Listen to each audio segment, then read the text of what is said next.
Hola, seguimos encerrados, así que les traigo otra historia de encierro que no necesariamente supone muros, como estamos acostumbrados a los encierros, muros, rejas, paredes, pero que terminaba siendo una manera de estar encerrado, aunque fuera quizás involuntaria.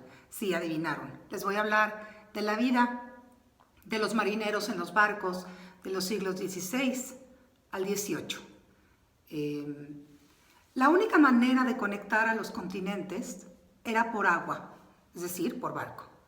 Y el trayecto del barco entre Europa y América, principalmente entre Sevilla y Cádiz, que eran los puertos autorizados en España para zarpar hacia Veracruz, que es el puerto que nos interesa, se llevaba más o menos unas entre 4 y 6 semanas. En realidad, eso nunca o casi nunca sucedía porque había toda una serie de eventualidades que intervenían en el viaje, entre las que se cuentan las tempestades, los huracanes. Ustedes saben que la zona del Golfo es una zona donde hay con mucha frecuencia nortes, huracanes, etc. Y las Antillas ni se diga. Entonces había que esperar para poder zarpar. No era como que tú llegabas y ay, me voy a subir en el primer barco que salga a las 8 de la mañana para estar a tal hora. No, tenías que esperar los meses del año propicios para poder zarpar. A veces podía ser que subieras al barco y que el barco no pudiera zarpar porque había una avería, por ejemplo. Entonces había que sacar toda la carga para poder arreglar la avería del barco, poder poner la brea, poder clavetear las tablas, qué sé yo, lo que tuviera que repararse, sacar el agua, y pues había que esperar a bordo. A veces había que esperar alguna orden que no había llegado o algún barco que venía retrasado, porque los barcos no zarpaban solos, porque era un peligro. El mar, recuerden que estaba infestado de piratas, así que tenían que viajar acompañados, varios barcos. Entonces de pronto uno se retrasaba porque había igual una avería, algún problema con el capitán, algún problema con la tripulación, y había que esperar. Entonces no era nada más subirse y ya zarpan y nos vamos. Y después había que sobrevivir a la travesía, que era terrible, era muy incómoda. No había camarotes para todo mundo, obviamente no había baños, no había restaurantes, ni casinos, ni entretenimiento. Las horas se pasaban entre la inmensidad del mar, entre esos atardeceres eternos que a lo mejor a nosotros nos recuerdan esas postales de las papelerías antiguas muy cursis, pero que en aquellos hombres realmente mermaba el estado de ánimo, porque estar en tierra era lo que se esperaba, era lo que se anhelaba, era lo que se buscaba. Entonces, el trayecto del viaje podía alargarse muchísimo entre las averías, como les digo, los huracanes, los motines, porque era también frecuente que hubiera motines entre los marineros, que atacaran como sucedió en el caso de Magallanes. Uno de los barcos que zarpa con Magallanes, cuando se da cuenta que Magallanes nada de que no es cierto que va a buscar una ruta para no sé dónde por África, sino que realmente agarró otro derrotero, uno de los barcos se amotina y se regresa a España. Entonces, los motines eran también frecuentes. A Cortés también se le amotinan y por eso hunde sus barcos, para que no se puedan regresar los hombres que lo acompañan a la exploración, entre comillas, de la isla de Yucatán, que se pensaba que era una isla.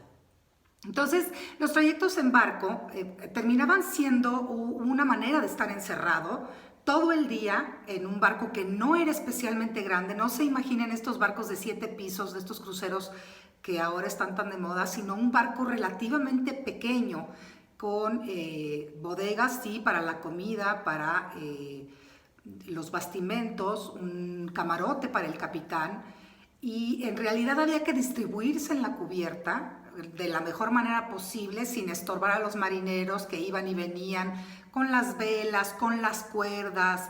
También tenía que haber espacio para los cañones, que iban fijados, iban amarrados, iban claveteados para que no se movieran. Y era todo el día estar viéndole la misma cara a la misma gente todo el tiempo. Entonces, la gente de mar tenía que ser gente muy templada, muy valerosa, muy resistente, porque estaba expuesta a una serie de dificultades en el viaje. En el caso, por ejemplo, de Magallanes, que dura 3 años la vuelta al mundo, él ni siquiera termina, solo llega hasta Filipinas. Elcano, que continúa ese viaje, a partir de su salida, como están en territorio portugués y decide volver por, digamos, el Océano Índico y por el sur de África y bordear África hasta España, todo eso es territorio portugués y no tienen permiso para navegar. Entonces, están 7 meses los sobrevivientes de la expedición de Magallanes encerrados de alguna manera en un barco en el que lo único que pueden comer es arroz servido con agua de mar. No hay nada más que comer. No pueden comer nada más porque no traen nada más.